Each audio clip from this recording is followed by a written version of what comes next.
Hello everyone, welcome to Madurai NEET physics academy.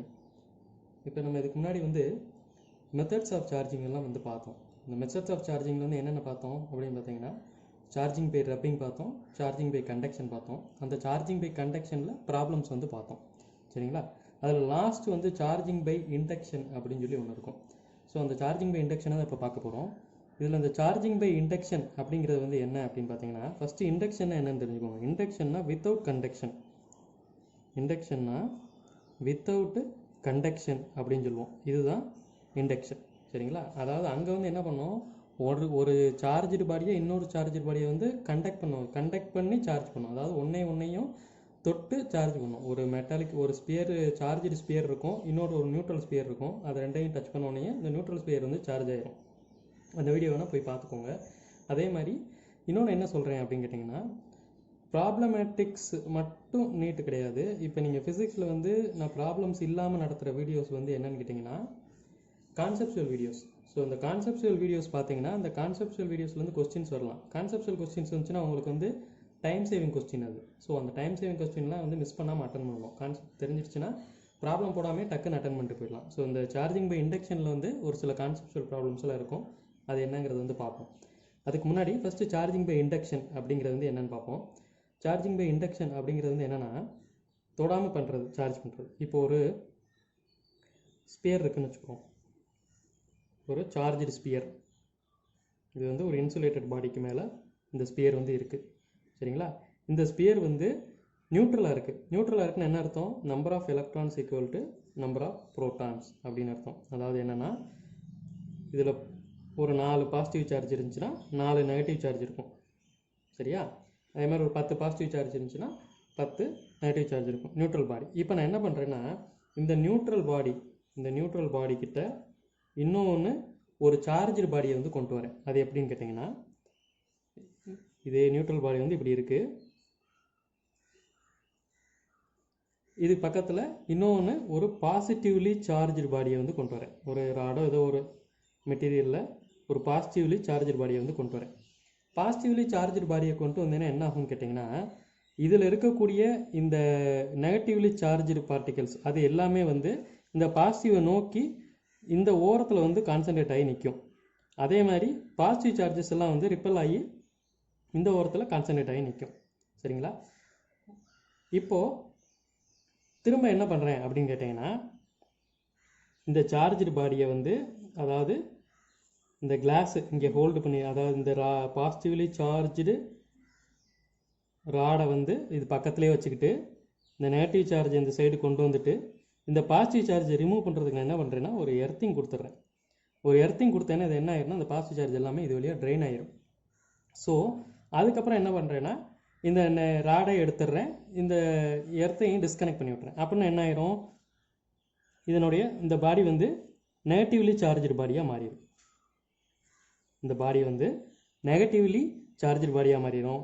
ஆனால் எப்படி இருக்கும் அப்படின்னு கேட்டிங்கன்னா, இந்த கிளாஸையும் இந்த எர்த்திங்கையும் ரிமூவ் பண்ண பிறகு இந்த பாசிட்டிவ் இந்த நெகட்டிவ் சார்ஜஸ் எல்லாமே இந்த ஓரத்தில் அலைன் ஆயிருந்துச்சுல, அது என்ன ஆகுனா உள்ளுக்குள்ளே டிஸ்ட்ரிபியூட் ஆக ஆரம்பிச்சிடும். இப்படி ஃபுல்லி நெகட்டிவ்லி சார்ஜ்டு பாடி அப்படிங்கிற மாதிரி இப்படி டிஸ்ட்ரிபியூட் ஆக ஆரம்பிச்சிடும். சரிங்களா?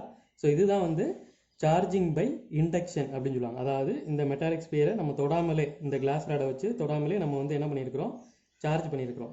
என்ன சார்ஜாக பண்ணியிருக்கிறோம்? நெகட்டிவ்லி சார்ஜ்டு பாடியாக வச்சுருக்கோம். ஃபஸ்ட்டு நியூட்ரல் பாடியாக இருந்துச்சு, அதை நெகட்டிவ்லி சார்ஜ்டு பாடியாக மாற்றிட்டோம். சரிங்களா? இதே மாதிரி ஒரு நியூட்ரல் பாடி கிட்டக்க ஒரு நெகட்டிவ்லி சார்ஜ்டு ராடை கொண்டு வந்தீங்கன்னா அது என்ன பண்ணும், பாசிட்டிவ் சார்ஜஸ் பூரா இது பக்கத்தில் அட்ராக்ட் பண்ணும். அதுக்கப்புறம் நீங்கள் எர்த்திங் கொடுத்தீங்கன்னா அந்த நெகட்டிவ் சார்ஜ் எல்லாம் போயிடும். ஃபைனலாக அது பாசிட்டிவ்லி சார்ஜ்டு பாடியாக மாறிடும். ஸோ நம்ம எப்படி வேணால் சார்ஜ் பண்ணிக்கலாம். ஸோ இதுதான் charging by induction. Charging by conduction என்ன பண்ணோம், ஒரு நியூட்ரல் பாடி இருக்கும், இன்னொரு பாடி பாசிட்டிவ்லி சார்ஜ்டு பாடியாக இருக்கும். அது ரெண்டே ஒட்ட வைப்போம். ஒட்ட வச்சோன்னா இந்த நியூட்ரல் பாடி பாசிட்டிவ்லி சார்ஜ்டு பாடியாக மாறிடும்.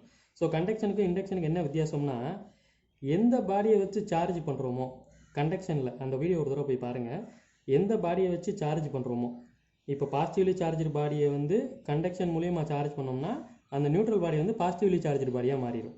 அதே இது இண்டக்ஷனில் பார்த்தீங்கன்னா, இங்கே பாசிட்டிவ்லி சார்ஜ்டு பாடி, இந்த பாசிட்டிவ்லி சார்ஜ்டு பாடியை எடுத்து கொண்டு போய் இண்டக்ஷன் மூலியமாக சார்ஜ் பண்ணும்போது இது நெகட்டிவ்லி சார்ஜர் பாடியாக மாறிடுது. இதுதான் கண்டக்ஷனுக்கும் இண்டக்ஷனுக்கும் உள்ள வித்தியாசம். இதிலிருந்து கான்செப்சுவல் கொஸ்டின்ஸ் வரலாம். அடுத்து இந்த பாசிட்டிவ்லி சார்ஜஸ் எல்லாம் வந்து நம்ம இன்டியூஸ் பண்ணி சார்ஜ் பண்ணுறோம்ல, இந்த சார்ஜ் வந்து என்னன்னு சொல்லுவோம்னா Q. இது வந்து என்ன சார்ஜ் அப்படின்னு கேட்டிங்கன்னா இன்டியூசிங் சார்ஜ் அப்படின்னு சொல்லுவோம்.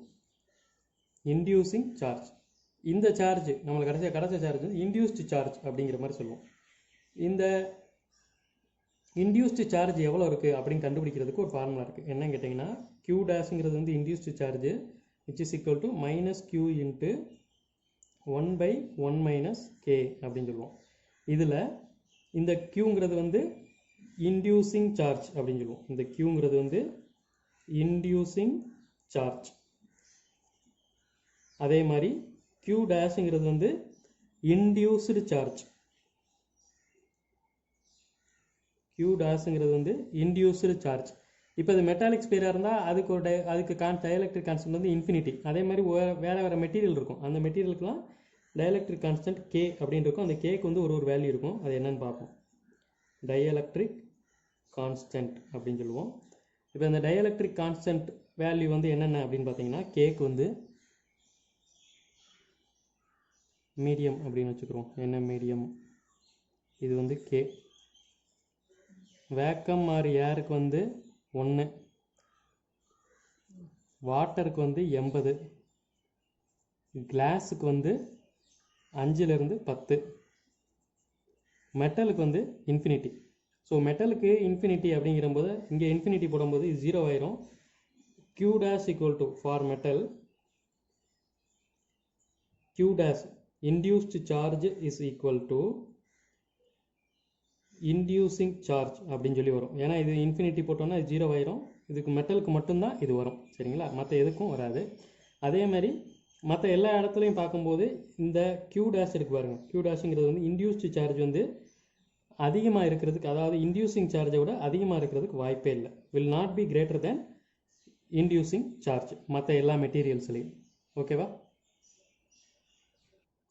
அடுத்து ஒரு 3 ப்ராப்ளம் பார்ப்போம். இந்த 3மே வந்து என்னன்னு கேட்டிங்கன்னா கான்செப்சுவல் ப்ராப்ளம். இப்போ பார்த்தீங்கன்னா can a charged body attracts neutral body அப்படின்னு கேட்குறாங்க. ஒரு சார்ஜ்டு பாடி வந்து நியூட்ரல் பாடி வந்து அட்ராக்ட் பண்ணுமா அப்படின்னு கேட்குறாங்க. இது வந்து எஸ் நோ அப்படிங்கிறது மாதிரி தான் ஆன்சர் இருக்கும்.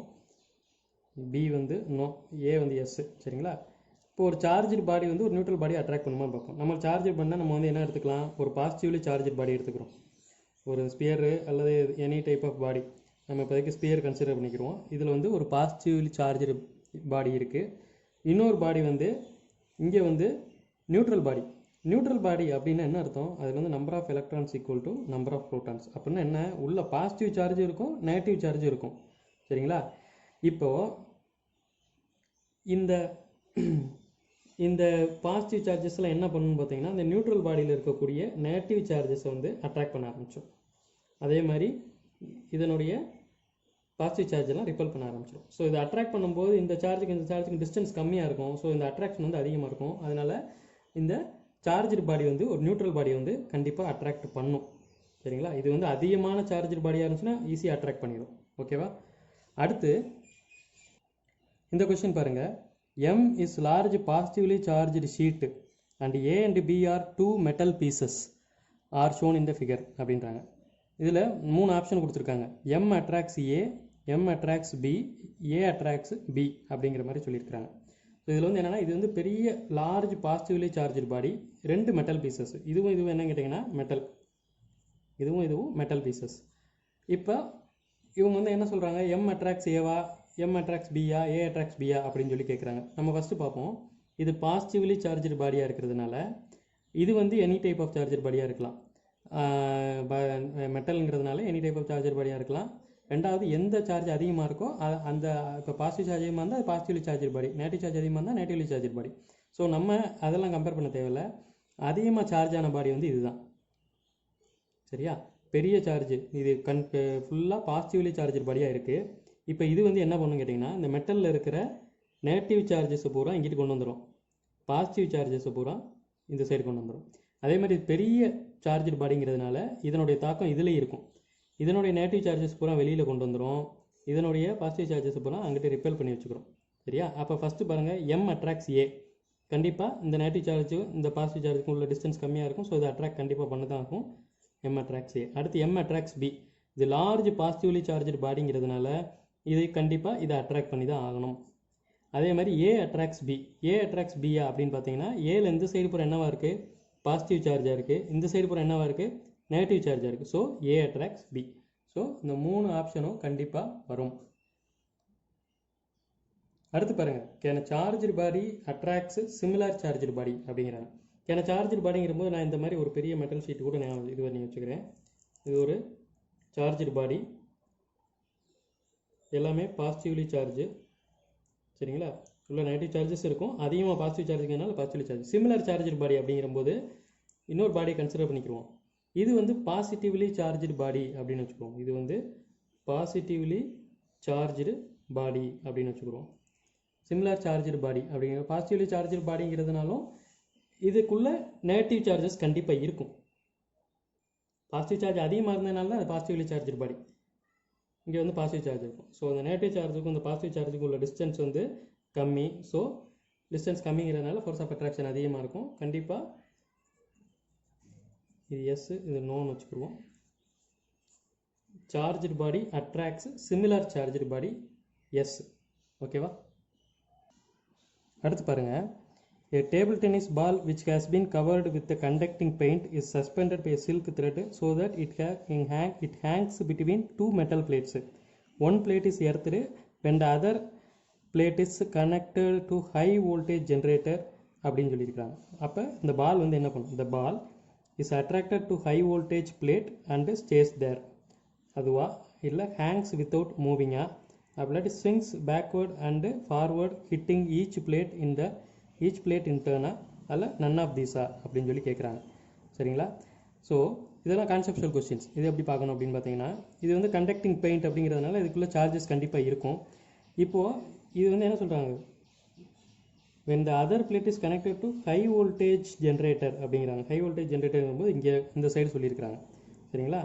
இப்போ பாசிட்டிவ்லி சார்ஜ் தான் டாமினேட்டிங் சார்ஜ் அப்படின்னு அர்த்தம். இது வந்து என்ன பண்ணும்னா, இந்த பால்ஸில் இருக்கக்கூடிய நெகட்டிவ் சார்ஜை பூரா இந்த ஓரத்தில் கொண்டு வந்துடும், இந்த பாசிட்டிவ் சார்ஜை பூரா இந்த சைடு கொண்டு வந்துடும். இது ஹைலி டாமினேட்டிங் சார்ஜ்னால இது என்ன பண்ணுன்னா, ஃபஸ்ட்டு இந்த பக்கம் இழுத்து கொண்டு வந்து இதில் ஒட்டிக்கிறோம். இதில் ஒட்டிக்கிடும் போது எப்படி இருக்குன்னா, இந்த மாதிரி இருக்கும். இப்படி கொண்டு வந்த பிறகு இந்த பாசிட்டிவ்லி சார்ஜ் இதில் இருக்கிற நெகட்டிவ் சார்ஜை பூரா இது வந்து ஃபுல்லாக அட்ராக்ட் பண்ணிவிட்டு இதை ஃபுல்லாக பாசிட்டிவ் சார்ஜாக மாற்றிடும். இதை ஃபுல்லாக பாசிட்டிவ் சார்ஜ் மாற்றினோன்னே இதுவும் பாசிட்டிவ் சார்ஜ், இதுவும் positive charge. Positive charge same charge வந்து என்ன பண்ணும்? ரிப்பல் ஆகும். ரிப்பல் ஆகிட்டு இந்த பிளேட்டுக்கு போயிடும், ஸ்ட்ரெயிட்டாக இந்த பிளேட்டுக்கு போயிடும். நெகட்டிவ் சார்ஜ் இங்கே இருக்கிறது எல்லாமே இங்கே இந்த பாசிட்டிவ் சார்ஜோடு இங்கே போகும். இது அட்ராக்ட் ஆகிக்கிறோம் இந்த சைடு. அதுக்கப்புறம் இது நெகட்டிவ்லி சார்ஜ்டு பாடியாக மாறும். நெகட்டிவ்லி சார்ஜ்டு பாடியானோன்னு திரும்ப இது ரிப்பல் ஆகி இதுக்கிட்ட வந்துடும். அதே மாதிரி கண்டினியூஸாக போயிட்டு இருக்கும். So swings backward and forward hitting each played in turn அப்படிங்கிற மாதிரி வரும். இப்போது அடுத்து பாருங்கள், 2 equal spheres are identically charged with q units of electricity separately.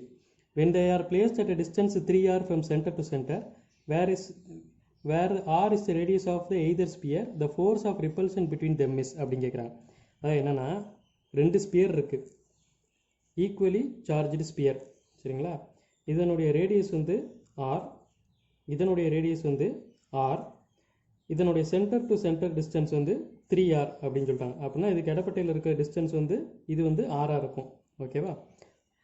இவங்க என்ன கேட்குறாங்க, இங்கே வந்து ஃபோர்ஸ் ஆஃப் ரிப்பல்ஷன் வந்து கேட்குறாங்க. இப்போ இது வந்து நம்ம பாசிட்டிவ்லி சார்ஜ் பாடியாகவே கன்சிடர் பண்ணிக்கிறோமே. பாசிட்டிவ்லி சார்ஜ்டு பாடி ரெண்டுமே என்ன சொல்கிறாங்க, 2 equal spheres ஐடென்டிக்கலி சார்ஜ்னா இப்போ இதுவும் பாசிட்டிவ்லி சார்ஜ்டு பாடி. நம்ம பாசிட்டிவ் சார்ஜிங் கன்சிடர் பண்ணிக்கிறதுனால இதுவும் பாசிட்டிவ்லி சார்ஜ்டு பாடி அப்படிங்கிற மாதிரி இருக்குது. ஸோ இது ரெண்டுமே ஈக்குவலி ஐடென்டிக்கலி சார்ஜ் பாடி, ஒன்று சேம் சார்ஜாக என்ன ஆகும், இதில் இருக்க சார்ஜஸ்லாம் கொஞ்சம் ரிப்பல் ஆக பார்க்கும்.